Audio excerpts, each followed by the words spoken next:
What's up, people of the world? Alexander here. It's the 8th. Haven't made a video in 5 days, and I set a goal to make one every day. But here I am, getting back up after failing at that and making an effort to keep being vulnerable and raw and show my heart as it is. So I've had a lot of progress the past couple of days, and I thought that I might talk about it. Yesterday, I just felt my cup flowing over, so to speak. So much love, so much prayerfulness, so much inspiration. I just know that everything is going to be okay as long as I stay positive. And I'm letting go of this burden of effort, of trying, of being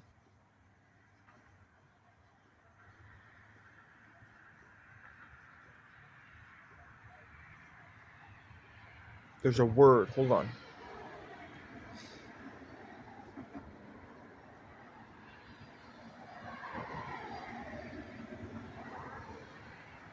Just of not being genuine. I can't find the word. I'm just not being genuine, and I'm not being true to myself.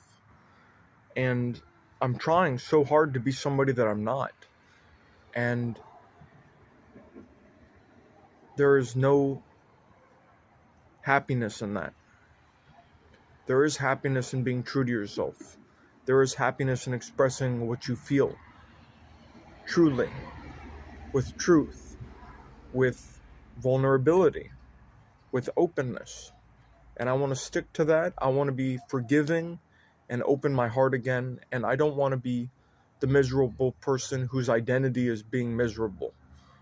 I don't want to feel like I have to prove something to other people and just remain unhappy instead of being the light that I know that I am. You know, I've judged myself over the years. After having a good run for 10 years or so, between 15 and 25, I think I was just full of light. I was a bundle of light. And then all of a sudden thinking that it's weak to be that way, that I need to be tough or manly. I've used those words a couple times in my videos, tough, manly. What does it mean? It definitely means something. It's definitely something I've experienced with. But in those stages, I don't think that I was being the best human being that I could be, which is to bring change to the earth, which is to heal, which is to be sensitive and receptive, to be loving, to be kind, to be unconditionally loving, to be friendly, to be a friend, to be an ally. All of these positive connotated things.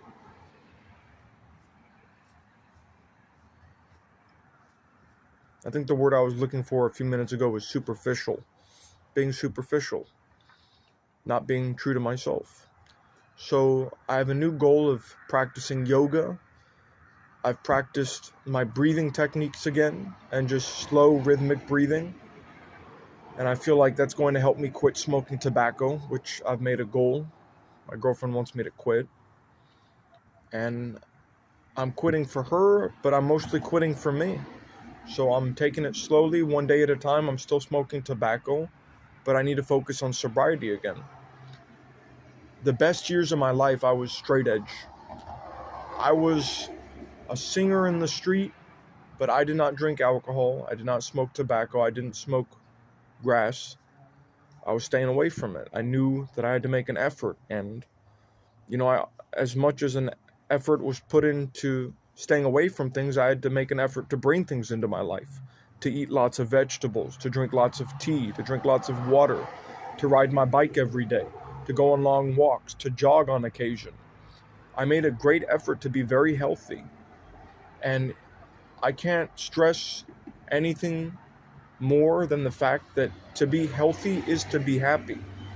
I mean, there's nothing that can replace fresh air. Smoking a cigarette, no matter how high you get, doesn't feel as good as going to the forest and breathing for a couple of hours, or going to the beach, or being in a park where you can smell nature, where you feel both the senses of scent and other sense of beauty. Maybe you see beautiful things, you feel it, you touch a plant and you feel it with your body, or just inhaling the oxygen and feeling good from that. So I'm making an effort to move forward and revisit where I've been in the past, which was a very healthy, organic way of living. I'm still letting go of some stress. I have some drama in my life right now with a couple people, and I'm not going to name them.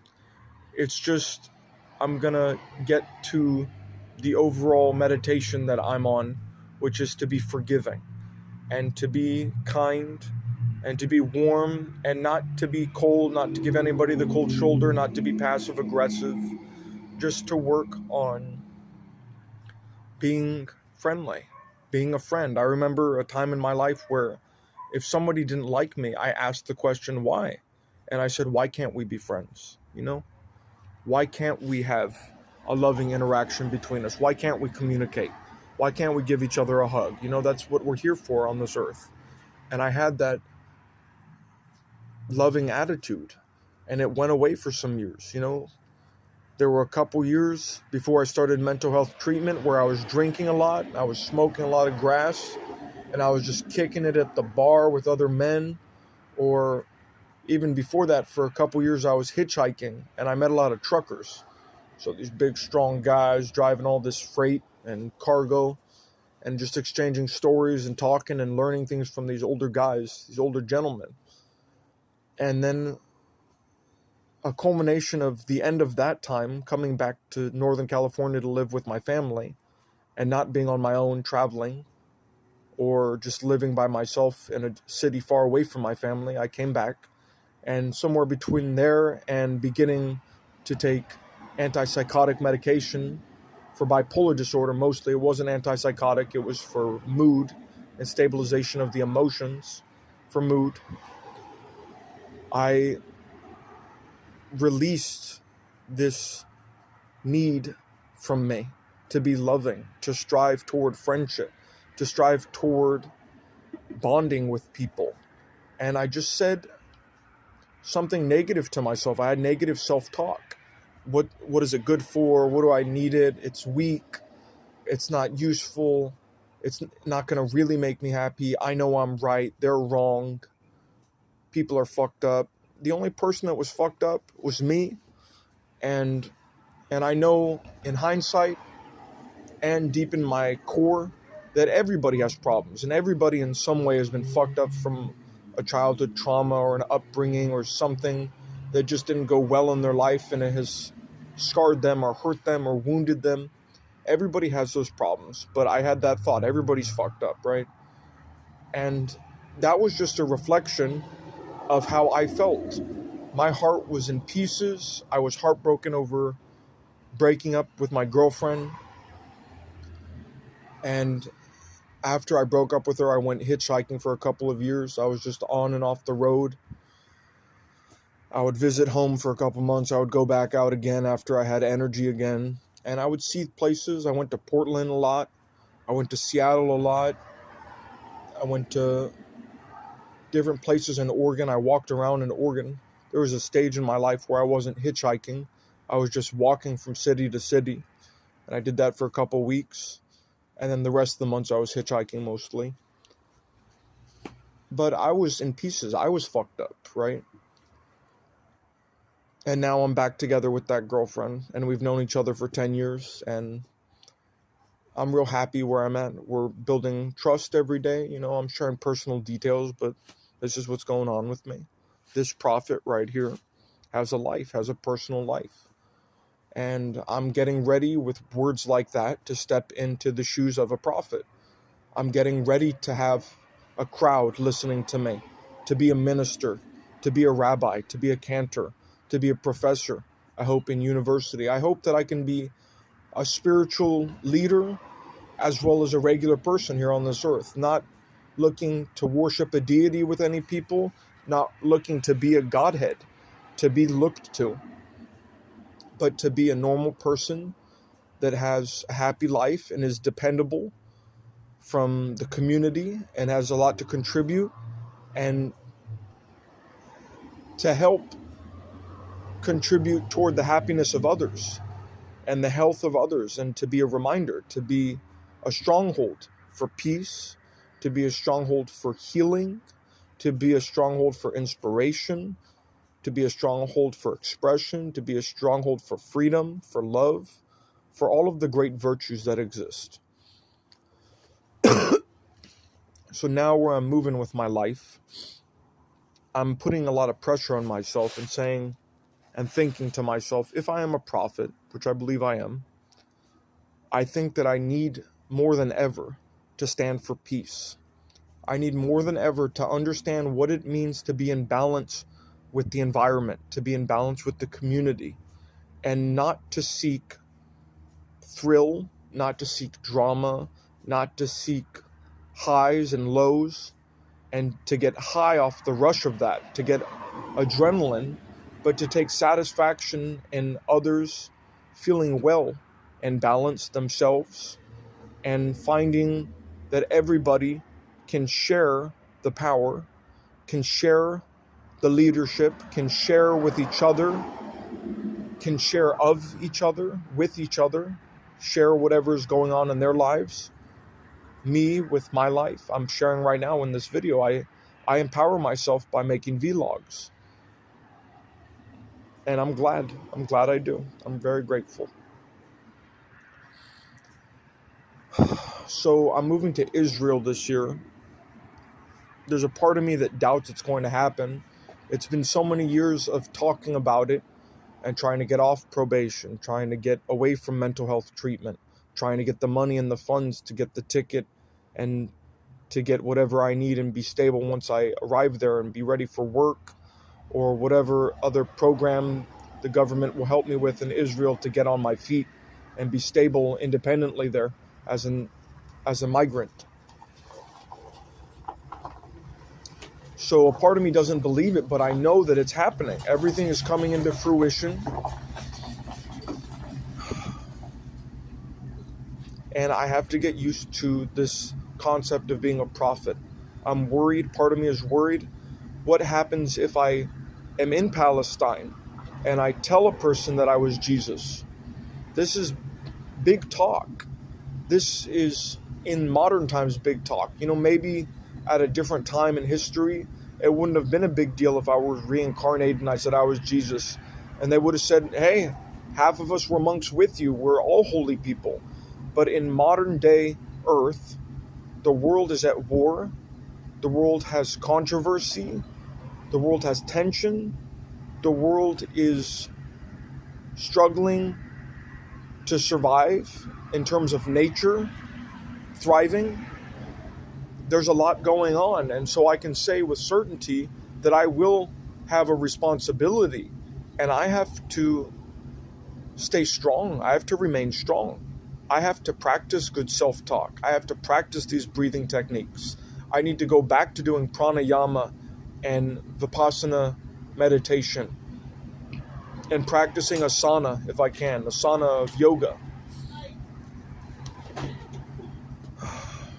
I have to use all the spiritual tools that I have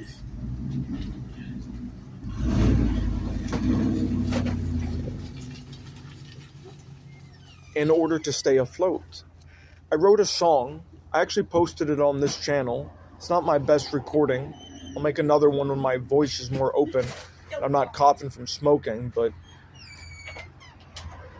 the lyrics are: trees, hear my pleas, hear my prayers, and please deliver them.